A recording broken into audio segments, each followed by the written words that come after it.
বীরভূমের রাজনগর ব্লকের লাউজোর গ্রাম সংলগ্ন কুশকর্ণী নদীর উপরে নির্মিত কজয়ে অত্যধিক বৃষ্টিতে এখন জলের তলায়।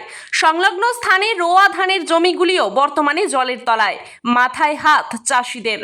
এই কজয়ে দিয়ে লাউজোর থেকে ভবানীপুর অঞ্চলের বহু গ্রাম যাতায়াত করা যায়। বর্তমানে এই পথে যাতায়াতের সমস্যাও দেখা দিয়েছে অত্যধিক বৃষ্টির কারণে। বীরভূমের রাজনগর থেকে মোহাম্মদ শফিউল আলমের রিপোর্ট, সোজা কথা নিউজ, পূর্ব বর্ধমান।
এই কষ্ট দিতেই পারলো না, দাঁড়া খালি দাঁড়া ধরে এই বাঁ দিকটা নিতে পারলো না, আমি আর যাবো না ওখানে, বাঁ দিকটা নিতে পারলো না রে, হয়ে যাচ্ছে আর যাওয়া যাবে না, ওইখানটা খাল।